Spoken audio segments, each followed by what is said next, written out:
Ada satu kisah nak, seorang tukang jual es. Jadi ada tukang jual es. Ini katanya ada kisah diceritakan oleh seorang kiai. Satu hari gak sengaja dia jualan di satu tempat di dekat masjid. Gak taunya tiba-tiba setelah dia jualan masih banyak. Gak taunya datang segerombolan orang. Segerombolan orang kayak baru datang selesai acara gitu, lewat di depan dia terus dibeli esnya. Akhirnya orang ini penasaran, kok kayak baru datang rame-rame. Dari mana pak? Ini kata orang-orang tadi yang rame-rame, kami baru pulang dari acara Maulid Nabi Muhammad SAW. Akhirnya di mana acaranya? Ya kalau acara Maulid Nabi mah ya diganti-ganti, pindah-pindah tempatnya. Memang besok masih ada lagi? Ya masih ada, kalau udah musim maulid begini ya tiap hari selalu ada majelis. Besok di mana? Akhirnya dikatakan besok di satu alamat gitu lah, dikasih tahu alamat. Akhirnya besok si tukang jual es tuh mikir, wah ini tadi padahal yang datang cuma dikit, maksudnya ya segerombolan aja, ini aja udah bikin esnya dia laris. Berarti kalau dia jualan es di tempat yang di situ mengadakan majelis maulid Nabi, mungkin esnya bisa cepat laris. Akhirnya pergi dia. Cari deh besok alamat yang dituju. Bener di situ ternyata ada acara Maulid Nabi yang hadir banyak. Nah, subhanallah dia jualan di situ, esnya ludes dalam waktu singkat banget. Padahal biasanya dia jualan dari pagi sampai sore. Ini enggak, hitungan jam habis. Akhirnya dia senang, alhamdulillah enak banget nih. Besok nanya lagi dia, di mana lagi besok acara Maulid Nabi? Kasih tahu lagi. Ada di tempat ini, datang lagi besoknya dia, habis lagi dalam hitungan jam. Pokoknya setiap dia datang ke majelis Maulid Nabi itu laris manis. Lama-lama sering datang ke majelis Maulid Nabi, dia mulai memperhatikan. Selama ini gak pernah, dia hanya jualan, gak pernah masuk. Tapi akhirnya penasaran, kok orang pada demen sih datang ke majelis Maulid Nabi itu ada apa? Dia tuh pengen tahu, akhirnya dia mencoba lebih dekat. Ternyata ngelihat di situ waktu pembacaan maulid, udah gitu waktu mahalul qiyam, dia memperhatikan ada orang yang kadang sambil berdiri baca sholawat sambil nangis, air matanya menetes. Di situ dia tuh ada sentuhan. Loh kok kayak nikmat banget sih mereka itu. Akhirnya pak, besoknya dia niat, nggak mau jualan satu hari, dia pengen benar-benar bisa hadir majelis maulid Nabi yang dibuka untuk umum. Akhirnya udah dapet temu tempatnya. Besok dia hadir di majelis maulid Nabi. Saat itu dia ikut membaca maulid, dia dengerin ikut membaca sholawat, lalu denger tausiah.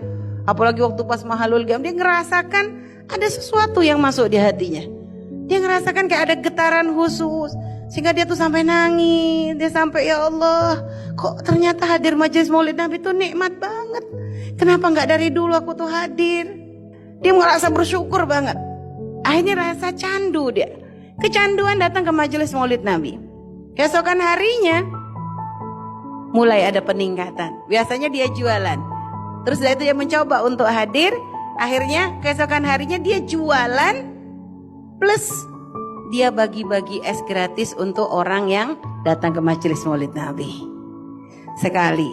Keesokan harinya gitu lagi dia. Jualan iya, tapi dia juga bagi-bagi gratis untuk orang yang hadir majelis maulid Nabi.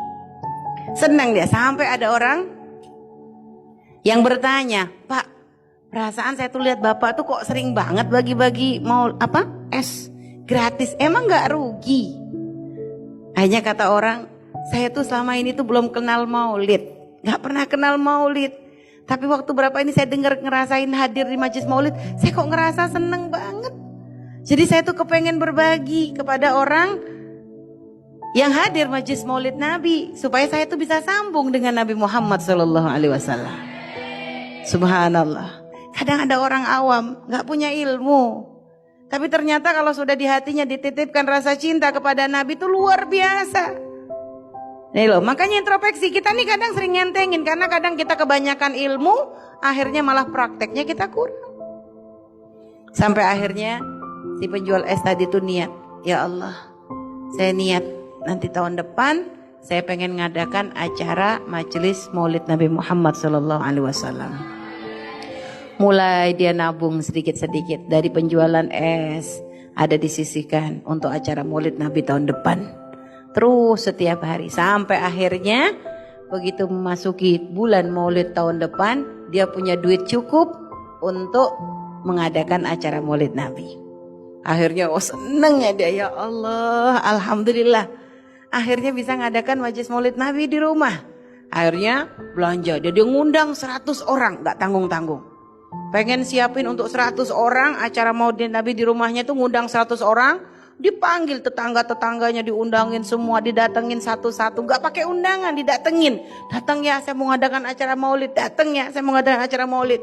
Udah gitu dia belanja sendiri ke pasar, dia siapin sama keluarganya. Bener-bener hidangan untuk menghormati orang-orang yang datang ke majelis Maulid Nabi yang sudah disiapkan olehnya. Cuma tukang jual es ini kan ya di matanya orang-orang tuh kan ya orang fakir. Jika orang tuh mau datang majelis Maulid di tempatnya itu kok ragu. Bener nggak nih? Akhirnya dia itu orang fakir kok. Ya, tukang jual es paling nanti di sana ya ada orang kadang kan datang Maulid datangnya pengen cari berkat. Ada orang model begitu. Akhirnya ya tetangga kanan kirinya tuh nggak pada datang. Ditunggu sama dia jam 7 malam ya, ngadain malam. Kok gak ada yang datang. Ditunggu jam 8, gak ada yang datang. Akhirnya gimana? Duh, ini kalau nanti kemalaman gimana? Ya sudah, akhirnya sampai jam 9 ditunggu, ternyata gak ada yang datang. Akhirnya sedih dia. Ya Allah, gak ada yang datang. Cuma dia langsung dengerin keluarganya, istrinya sama anaknya 2 orang. Ya sudah, kalau memang gak ada yang datang, kita aja yuk baca maulid. Dia baca maulid dengan keluarganya, dengan istrinya, dengan anaknya. Dia baca maulid. Dan subhanallah, pada waktu mahalul qiyam, dia benar-benar ngerasakan nikmatnya baca maulid. Sehingga di mahalul qiyam tuh dia nangis. Dia tuh ngerasa sangat dekat saat itu dengan Nabi Muhammad SAW. Dia nangis, dia ngerasa bersyukur, ya Allah. Satu sisi bersyukur karena oleh Allah diberi kemudahan untuk bisa mengadakan majelis maulid. Satu sisi sedih. Kenapa di saat dia punya keinginan mengadakan majelis maulid kok gak ada yang hadir? Sedih dia. Ketika dalam keadaan nangis begitu nak, tiba-tiba ada yang ngetuk rumahnya. Ada yang ngetuk rumahnya. Setelah itu begitu dibuka oleh dia pintu itu, ternyata ada datang serombongan orang, ya, datang serombongan orang pengen hadir majelis maulid tersebut. Dan ternyata di antara rombongan tadi dia melihat ada satu sosok yang sangat menakjubkan bagi dia. Satu sosok di antara tamu-tamu yang datang tuh yang di mata dia tuh ini orang nih ajib banget. Luar biasa banget. Dia tuh seneng, ya Allah ini tamu dari mana? Dia gak pernah ngelihat wajahnya, gak pernah tahu. Tapi ini dari hatinya nih kayak ini orang nih bukan orang sembarangan. Dia tanya, Bapak siapa? Akhirnya dijawab, aku Muhammad Rasulullah. Karena subhanallah, Nabi diberi kemuliaan oleh Allah bisa mendatangi siapapun dalam keadaan terjaga. Dan itu pangkat. Setelah itu subhanallah nak, kejadian itu benar-benar menjadi sebab dia semakin cinta dengan Nabi Muhammad SAW. Sholawat tidak pernah terlepas dari lisannya. Sampai menjelang kematian pun terus mulutnya terus bersolawat. Dan selalu dia berpesan kepada keluarganya, ngasih amanat, ngasih wasiat sampai kapanpun minta kepada keluarganya untuk selalu mengadakan majelis maulid Nabi Muhammad di rumahnya. Subhanallah.